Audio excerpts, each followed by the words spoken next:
नमस्कार, मैं जर्नलिस्ट रोहित शर्मा।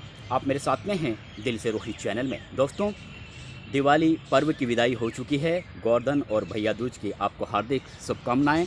और आज की इस राजनीतिक चर्चा में हम दो महत्वपूर्ण विषयों पर चर्चा करेंगे। एक तो ये कि कांग्रेस पार्टी के सुपर डुपर स्टार प्रचारक जिन्होंने लोकसभा चुनावों में राजस्थान में जलवा दिखा चुके हैं, अब उनकी एक तरीके से वापसी हो रही है।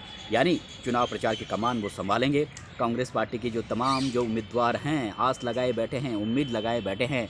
बहुत सी सीटें ऐसी हैं, 7 सीटों में से कम 3-4 सीटें ऐसी हैं, वहाँ पर कांग्रेस पार्टी के उम्मीदवारों को ऐसा लगता है कि कहीं ना कहीं वे चुनाव प्रचार में पिछड़ते हुए नज़र आ रहे हैं। और ऐसी स्थिति में सचिन पायलट ही उनके लिए संजीवनी बूटी उन्हें दे सकते हैं और उन्हें मैच जिता सकते हैं। इसलिए बेसब्री से सचिन पायलट का वे इंतजार कर रहे हैं। अब सचिन पायलट का कमबैक शानदार तरीके से होगा या टाइम फुस होगा, ये तो चुनाव के नतीजे बताएंगे। और एक दूसरे विषय पर चर्चा हम ये भी करेंगे कि कांग्रेस पार्टी के जो बागी उम्मीदवार हैं देवली उनियारा से नरेश मीणा, जिन्होंने अभी कुछ दिन पहले विजय बैंसला जो भारतीय जनता पार्टी से टिकट मांग रहे थे, उन्हें टिकट नहीं मिला, उसके बाद से उनकी चुप्पी साधे हुए हैं। तो विजय बैंसला को एक तरीके से एक ऑफ़र दिया है नरेश मीणा ने, उनसे रिक्वेस्ट की है, अपील की है कि आप इस चुनावी महाभारत में मेरे भगवान श्री कृष्ण की भूमिका निभाइए, मेरे सारथी बनिए। मैं ये चुनावी महासंग्राम तब ही जीत पाऊंगा जब आप मेरे सारथी बनेंगे। तो क्या नरेश मीणा के इस ऑफ़र को विजय बैंसला स्वीकार करेंगे या नहीं करेंगे? क्योंकि अभी तक वो बिल्कुल चुप्पी साधे हुए हैं। उनके मन में क्या चल रहा है, क्या विचार है? क्या वे राजेंद्र गुर्जर के समर्थन में चुनाव प्रचार करेंगे या नहीं करेंगे? क्या वे राजेंद्र गुर्जर के साथ खेला करेंगे? जिस तरह से उनके मन में जिस तरह से उन्हें ये अंदेशा है और ये इस तरह की बातें पहले कह चुके हैं उनके समर्थक कि विजय बैंसला ने पिछला विधानसभा चुनाव जब लड़ा था तो राजेंद्र गुर्जर ने ही उन्हें हराया था। तो क्या वो कोई खेला करेंगे? और अगर ये वो खेला करते हैं तो उसका बेनिफिट क्या नरेश मीणा को मिलेगा या फिर कांग्रेस पार्टी के कैंडिडेट को मिलेगा? ये भी देखने वाली बात होगी। लेकिन सबसे बड़ी बात यह है कि नरेश मीणा विजय बैंसला के बारे में कई अच्छी बातें बोल चुके हैं। कर्नल किरोड़ी सिंह बैंसला के बारे में चुनाव प्रचार के दौरान अच्छी बहुत एक उनके लिए सम्मानजनक बातें बोल चुके हैं। तो क्या विजय बैंसला का नरेश मीणा के लिए दिल पिघलेगा? ये भी एक देखने वाली बात होगी। क्योंकि विजय बैंसला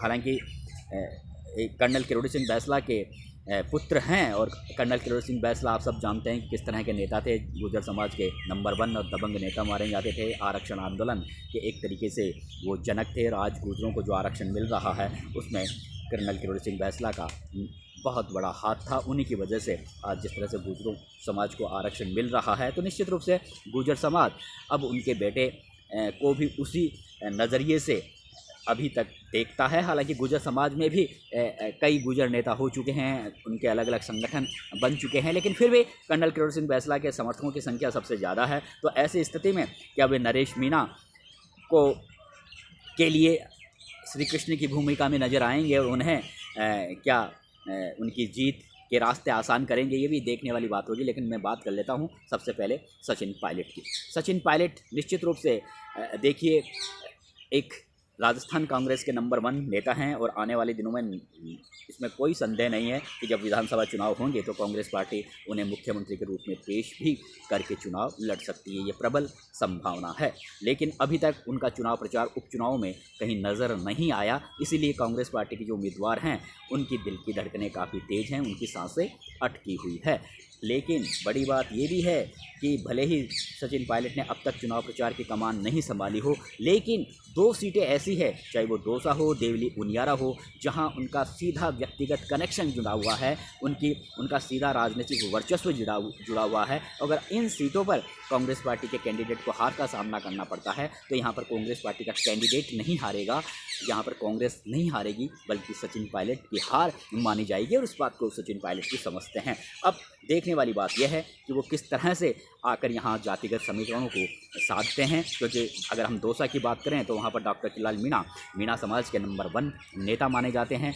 और भले ही लोकसभा चुनाव में मीणा समाज के मतदाताओं ने उनसे मीणा भाजपा से दूरियां बनाई हो, लेकिन अब जिस तरह से वे खुद अपने भाई जगमोहन मीणा की चुनाव प्रचार की कमान संभाले हुए हैं और लगातार कह रहे हैं कि भजनलाल सरकार अच्छा काम कर रही है, आगे भी अच्छा काम करेगी और उनका भी प्रमोशन होने वाला है। अब उनकी प्रमोशन वाली बात पर जो उनके समर्थक वो कितना यकीन करेंगे या नहीं करेंगे, या फिर एक बार फिर बाबा की बात पर भरोसा करके एक तरीके से जगमोहन मीणा को वोट करेंगे, ये भी एक देखने वाली बात होगी। लेकिन वहाँ पर जिस तरह की अलग अलग जातियों के नेताओं से बैठ के आयोजित करके लगातार ज़बरदस्त तरीके से चुन्नीलाल मीणा का प्रचार हो रहा है, उससे कांग्रेस पार्टी के कैंडिडेट डीसी बैरवा की हालत काफ़ी खस्ता हो गई है। इसीलिए वो सचिन पायलट से आस लगाए बैठे हैं कि वो आएंगे और पूरा समीकरण बदल देंगे। अब ये देखने वाली बात होगी कि जो मीणा समाज का वोटर पिछले 2 विधानसभा चुनावों में कांग्रेस कैंडिडेट यानी मुरारीलाल मीणा को वोट करता आया है, उस वोट बैंक को डीसी बैरवा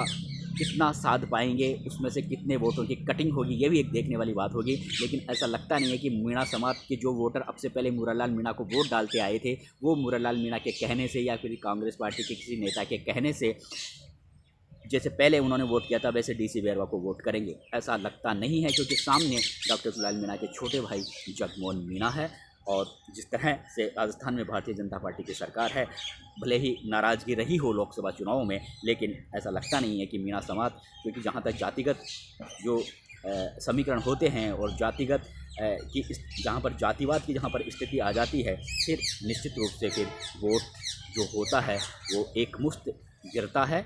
हालांकि कुछ वोट ज़रूर थोड़े उसमें कह सकते हैं कि बच जाते हैं वोट डलने से, अन्यथा एक मुश्त वोट डलते हैं, क्योंकि अब सामने डीसी बैरवा है जो दलित समाज से आते हैं, तो निश्चित रूप से जगमोहन मीणा चुन्नीलाल मीणा के छोटे भाई हैं, तो लोग उन्हें वोट कर सकते हैं। लेकिन यहाँ पर दलित मतदाताओं की संख्या भी दौसा में सबसे ज़्यादा है, तो अगर दलित एक मुश्त अगर डीसी बैरवा के पक्ष में वोट करते हैं और उसके साथ साथ अगर गुर्जर समाज भी अगर वोट कर देता है, तो फिर कांटे का मुकाबला यहाँ पर ज़रूर बन जाता है। लेकिन जनरल कास्ट के वोटरों की अगर हम बात करें, तो कहीं ना कहीं भले ही नाराज़गी हो भारतीय जनता पार्टी के रणनीतिकारों के प्रति कि जनरल कास्ट के व्यक्ति को टिकट नहीं दिया, लेकिन पिछले 2 चुनावों से शंकर शर्मा को यहाँ से टिकट दिया गया था, लेकिन ये चुनाव हार चुके थे, इसलिए जनरल कास्ट के मतदाता हैं उनकी इतनी ज़्यादा नाराज़गी रह नहीं जाएगी। तो यहाँ पर रोचक मुकाबला जरूर है, लेकिन यहाँ पर जो गुर्जर समाज के जो मतदाता हैं वो बहुत बड़ी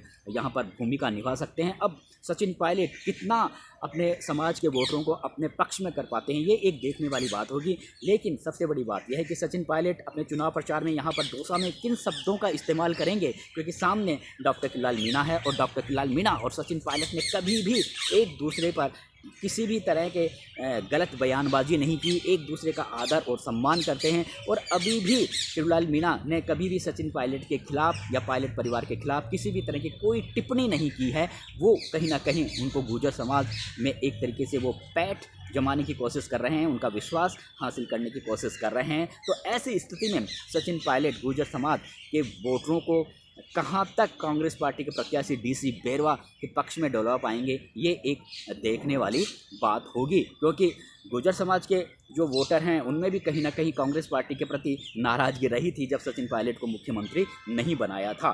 तो इसलिए अब ये देखने वाली बात होगी। और देखा जाए तो सचिन पायलट अपने चुनाव प्रचार में जगमोहन मीणा के लिए, डॉक्टर चुन्नीलाल मीणा के लिए व्यक्तिगत रूप से मुझे नहीं लगता कि वो किसी भी तरह की कोई गलत टिप्पणीबाजी करेंगे, वैसे उनका स्वभाव भी नहीं है। इसलिए अब वो अपने समाज के वोटरों को कितना कांग्रेस के पक्ष में कर पाते हैं, वो उस पर सबकी निगाहें टिकी हुई है। और आखिर वो, हालांकि वो ज़रूर है कि भजनलाल सरकार पर तरह तरह के वो हमले बोलेंगे, लेकिन उनके पास उन सवालों का जवाब नहीं है जब पिछले 5 साल में क्या क्या जिन जिन घोटालों को डॉक्टर चुन्नीलाल मीणा ने उजागर किया और सड़कों पर आंदोलन किया, और उन घोटालों और आंदोलनों को सचिन पायलट ने भी अप्रत्यक्ष रूप से चुन्नीलाल मीणा का, प्रत्यक्ष और अप्रत्यक्ष दोनों तरह से चुन्नीलाल मीणा का समर्थन किया था। तो ये एक देखने वाली बात होगी। तो अब ये चुनाव के नतीजे बताएंगे कि अपने गुर्जर समाज के मतदाताओं को कितना अपने पक्ष में रख पाते हैं। दूसरा, मैं अब थोड़ा वीडियो लंबा बन जाता है, अब देवली उनियारा की तरफ आता हूं। देखिए, देवली उनियारा में भी गुर्जर समाज और मीणा समाज के मतदाताओं की संख्या, हालांकि सबसे ज़्यादा मीणा समाज हैं और दूसरे नंबर पर गुर्जर समाज हैं, कोई मुश्किल से कोई 5-10 हज़ार का अंतर है।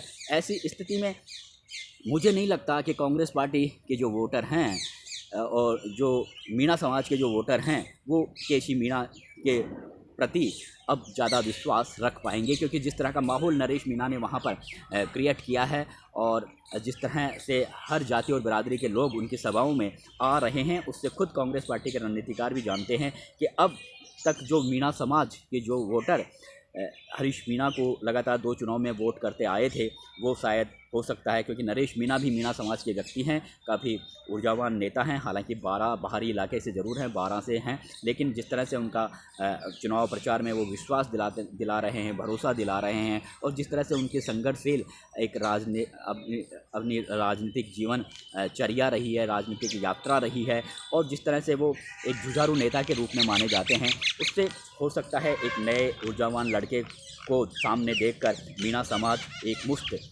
नहीं तो करीबन अगर 70% भी वोटिंग अगर नरेश मीणा को कर देते हैं तो कहीं ना कहीं कांग्रेस पार्टी के लिए यहाँ पर दिक्कतें ज़्यादा आ सकती है केसी मीणा के लिए। दूसरा, जिस तरह से विजय बैंसला को लेकर वो लगातार अच्छी बातें बोल रहे हैं, नरेश मीणा किरोड़ीलाल बैंसला की तारीफ़ें कर रहे हैं, तो और विजय बैंसला जिस तरह से राजेंद्र गुर्जर को लेकर उनके मन में खटास है, पिछला चुनाव वो हारे थे उसे भूल नहीं पाए हैं, इसलिए ये ज़रूर है कि विजय बैंसला के जो समर्थक हैं वो ऐसा तो है नहीं कि वो केसी मीणा को वोट कर देंगे। जो गुर्जर मतदाताओं की बात कर रहा हूँ वो कहीं ना कहीं नरेश मीणा को वोट कर सकते हैं, इस तरह की संभावनाएं हैं। और विजय बैंसला की चुप्पी ये साफ जाहिर कर रही है कि नाराज़गी उनके दिल में ज़रूर है, और ये भी हो सकता है कि जब पार्टी उनकी क्लास ले, भारतीय जनता पार्टी के रणनीतिकार, कि आपने ये क्या किया, तो वो कह सकते हैं कि मैं अपने समर्थकों को कैसे कंट्रोल में करूं, क्योंकि मेरे समर्थक मेरे लिए टिकट मांग रहे थे। तो ये एक दिलचस्प बात होगी, क्योंकि ये दौसा और देवली उनियारा यहाँ इन दोनों सीटों पर ही मीणा और गुर्जर समाज के मतदाताओं की संख्या नंबर 1 नंबर 2 पर है, इसलिए इनके जातिगत समीकरण ही यहाँ पर किसी भी उम्मीदवार की जीत के रास्ते तय करते हैं। और इन जातिगत समीकरणों में अब तक बीजेपी के कैंडिडेट जहां दौसा में कुछ आगे दिख रहे हैं, तो वहीं पर नरेश मीणा ने जिस तरह से विजय बैंसला को लेकर वो बातें बोल रहे हैं, तो एक तो वो मीणा समाज के रह गए नरेश मीणा, दूसरा गुर्जर समाज के मतदाताओं में भी वो अच्छी सेंधमारी कर सकते हैं। हालांकि सचिन पायलट यहाँ भी आएंगे, प्रचार करेंगे, लेकिन ऐसा लगता नहीं है कि जो भारतीय जनता पार्टी के पृष्ठभूमि से जो जुड़े हुए गुर्जर समाज के जो मतदाता हैं वो सचिन पायलट के कहने से कांग्रेस पार्टी के पक्ष में वोटिंग कर दे, ऐसा लगता नहीं है। खैर, आगे जो भी स्थिति होगी वो चुनाव के नतीजों से पता चलेगा, लेकिन बड़ी बात यह है कि अगर विजय बैंसला अगर यहाँ पर जिस तरह से नरेश मीणा कहते हैं कि अगर वो मेरे सारथी बन जाए, यानी खुलकर उनका समर्थन कर दे, लेकिन ऐसा लगता नहीं है कि विजय बैंसला खुलकर समर्थन करेंगे, लेकिन अगर गुपचुप में भी नरेश मीणा को समर्थन मिल जाता है, गुपचुप में भी वे श्री कृष्ण की भूमिका निभा दें या सारथी की भूमिका निभा दें, तो नरेश मीणा यहाँ पर दूसरे नंबर पर रह सकते हैं, अन्यथा वो चुनाव जीत भी सकते हैं जातिगत समीकरणों के चलते। नमस्कार दोस्तों।